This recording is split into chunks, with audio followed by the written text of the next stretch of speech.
Победа в мае 1945 года стала не только военным и политическим итогом войны, она изменила само устройство государства. Страна, прошедшая через крупнейший конфликт 20 века, нуждалась не только в восстановлении экономики и армии, ей требовалась устойчивая система безопасности в условиях нового глобального противостояния. Именно в этой логике послевоенного мира и начинающейся холодной войны 13 марта 1954 года в системе государственного управления Советского Союза был учрежден орган, которому отводилась ключевая роль в обеспечении безопасности государства. Сегодня мы говорим о органе, от упоминания которого в западных кабинетах покрывались лбы потом, а Голливуд снял тонну фильмов, показывая злое КГБ, но чем для нас это было КГБ, давайте разбираться. Это проект защиты исторической справедливости патриотического движения Победа 945. С вами я, Павел Кухаркин.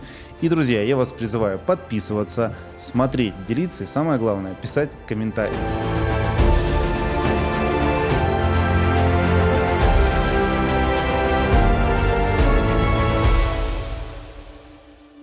Указом Президиума Верховного Совета СССР был создан Комитет государственной безопасности.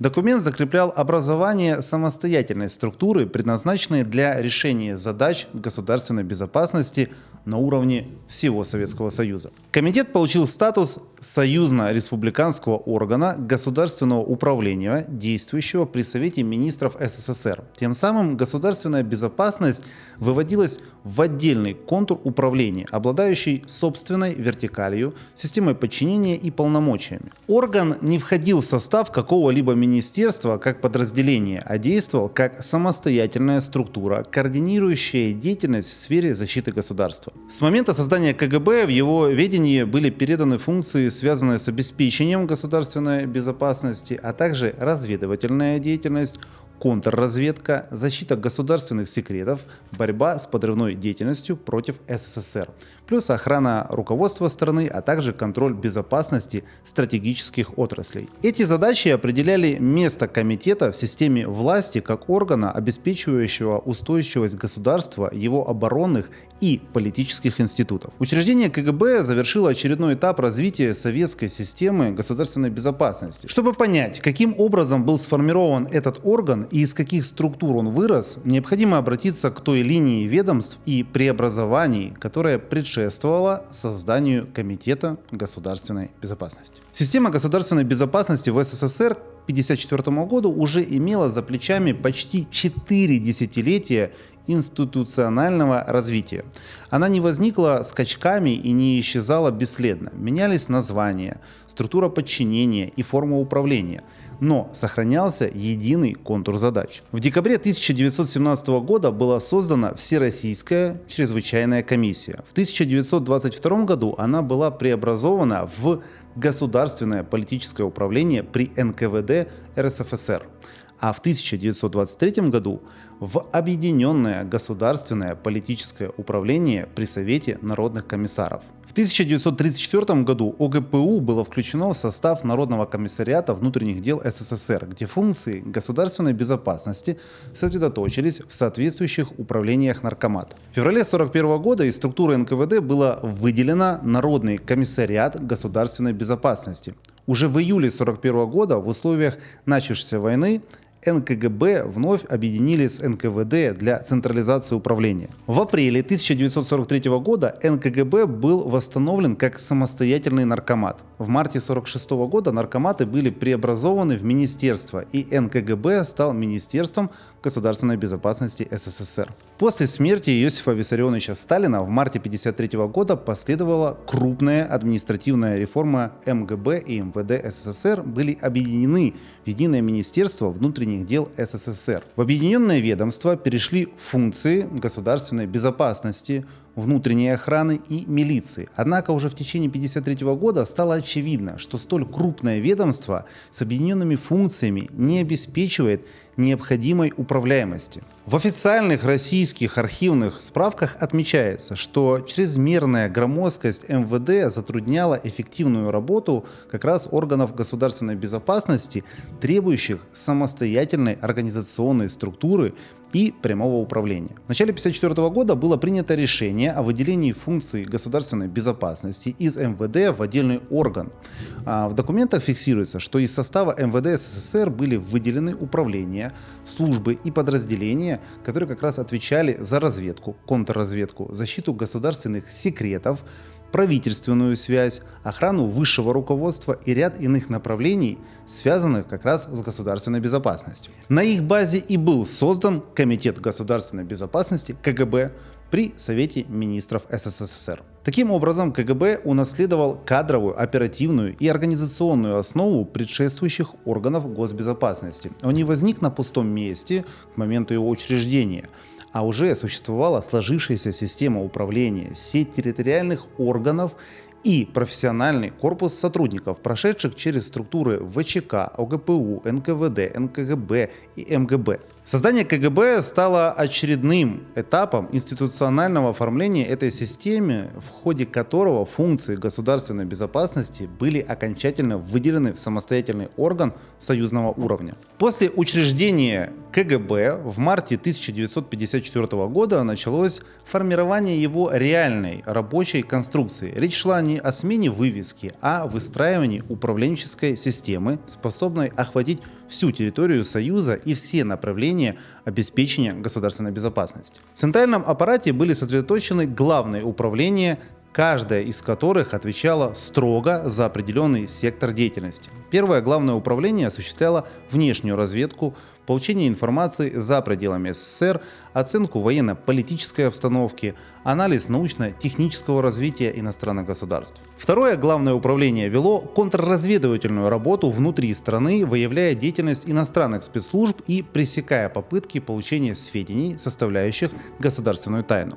Третье главное управление КГБ обеспечивало военную контрразведку в вооруженных силах СССР, контролируя безопасность армии и флота. Система строилась так, чтобы охватывать полный цикл обеспечивания безопасности, получение информации, ее аналитическую обработку, оперативное реагирование и правовое оформление результатов. Подразделения оперативного наблюдения обеспечивали скрытый контроль за объектами интереса. Шифровально-дешифровальные службы и органы правительственной связи отвечали за защиту служебной и стратегической информации. В их компетенции находилось обеспечение устойчивости каналов связи высших органов власти. Вертикаль органов КГБ была развернута по всей территории СССР. Комитет имел управление в союзных республиках, краях и областях, а также городские подразделения. Эти органы действовали в единой системе подчинения центральному аппарату и выполняли задачи на местах в соответствии с общесоюзной линией. Такая модель позволяла сохранять единый стандарт работы при всех масштабах государства, охватывающая 11 часовых поясов. Система охраны государственной границы также была включена в контур КГБ. В 1957 году пограничные войска были окончательно переданы из МВД в ведение комитета, образовав отдельное главное управление.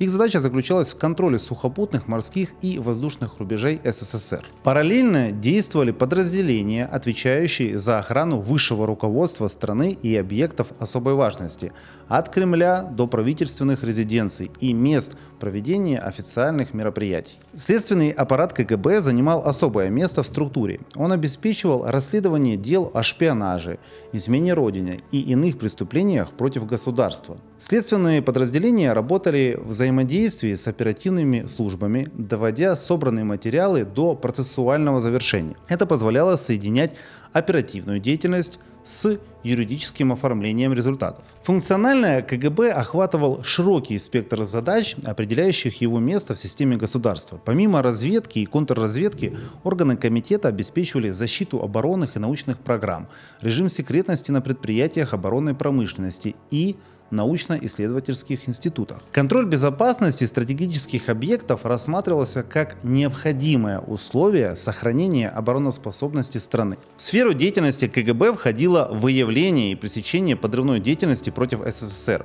действий, направленных на нанесение ущерба государственным институтам, экономике, обороне. Оперативные подразделения использовали агентурную сеть, аналитические возможности и систему наблюдения для предотвращения подобных угроз. При этом работа строилась в координации с другими государственными структурами, но под единым руководством комитета. Отдельное направление составлял контроль безопасности в ключевых отраслях экономики и инфраструктуры. Органы КГБ обеспечивали защиту транспортной системы, энергетических объектов, предприятий оборонного комплекса и иных стратегических сфер, где утечка информации или диверсия могли повлечь серьезные последствия для государства. Первым председателем КГБ при Совете министров СССР был назначен Иван Александрович Серов. Он возглавил комитет с марта 1954 года по декабрь 1958 года.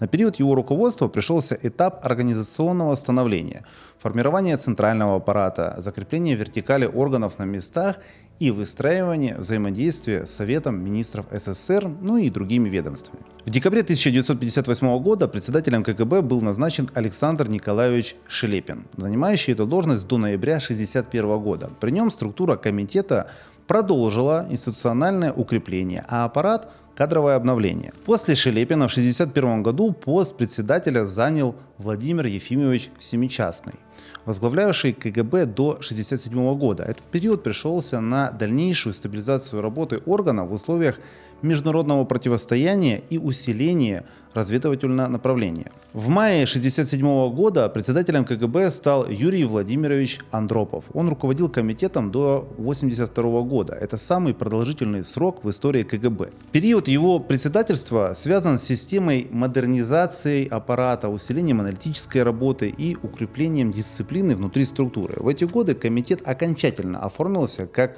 разветвленная и устойчивая система, действующая на всей территории СССР и за его пределами. После назначения Андропова на пост генерального секретаря ЦК КПСС в 1982 году председателем КГБ стал Виталий Васильевич Федорчук, который руководил органом до декабря 1982 года. Затем в декабре 1982 года комитет возглавил Виктор Михайлович Чебриков, занимающий должность до 1988 года. Этот этап характеризовался сохранением преемственности в управлении и поддержанием устойчивости системы в условиях меняющейся всей политической обстановки Союза. В 1988 году председателем КГБ был назначен Владимир Александрович Крючков, руководящий комитетом до августа 1991 года.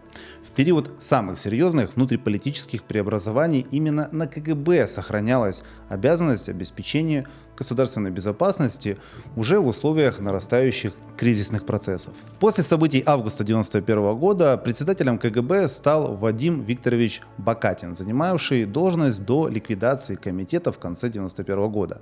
Его период руководства пришелся на завершающий этап существования КГБ СССР. Каждый из председателей КГБ действовал в рамках единой системы государственного управления, но именно через их решения определялись кадровая политика, внутренняя дисциплина и приоритеты деятельности комитета. Руководители обеспечивали преемственность работы органов и сохранение его места в структуре власти СССР как центрального звена государственной безопасности. Практическая деятельность КГБ проявлялась в конкретных операциях, получивших документальное отражение в архивных материалах. Речь шла не о разрозненных эпизодах, а о системной работе, разведывательной, контрразведывательной и аналитической. Во внешней разведке одним из наиболее известных эпизодов Холодной войны стал обмен Рудольфа Абеля, он же Вильям Генрихович Фишер, на американского пилота Фрэнсиса Пауэрса 10 февраля 1962 года на мосту Глиники. Абель был арестован в США в 1957 году и осужден за разведывательную деятельность.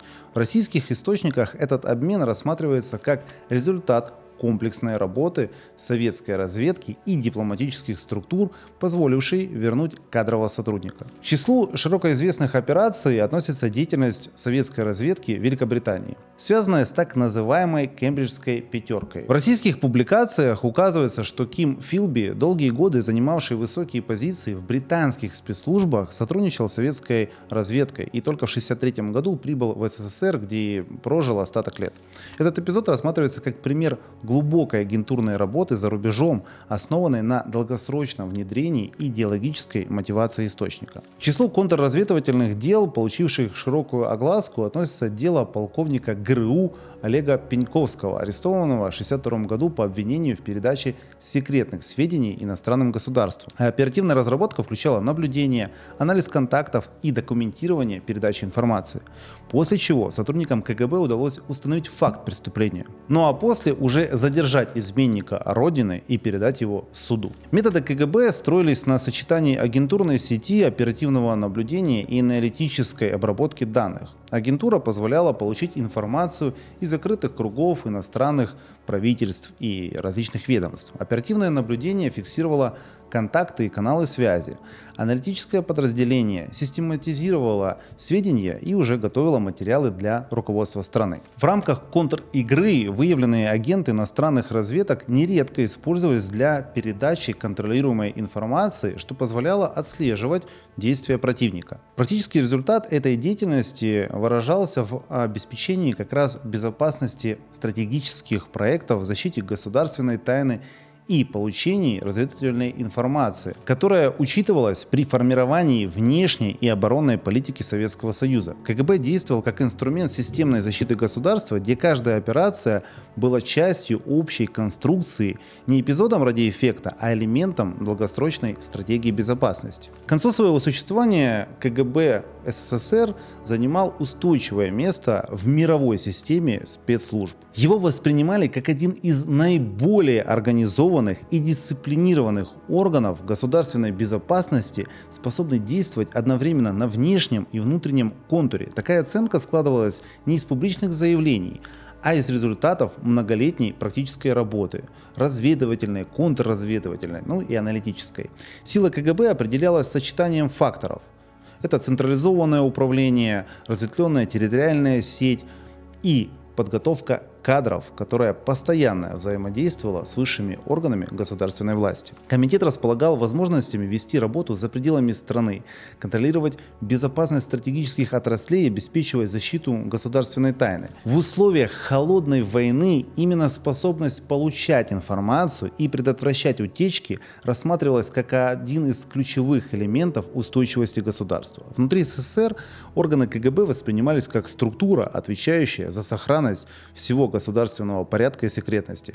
За рубежом КГБ рассматривали как серьезного и профессионального противника, обладающего широкой агентурной сетью и опытом долгосрочных операций. Сочетание организационной устойчивости, профессиональной подготовки и централизованного управления сформировало репутацию КГБ как одного из наиболее влиятельного органа в СССР и за его пределами. Друзья, а что думаете о КГБ вы, о его эффективности? Пишите в комментариях, подписывайтесь, ставьте уведомления, но и самое главное, делитесь этим видео. На этом все, до скорых встреч, пока!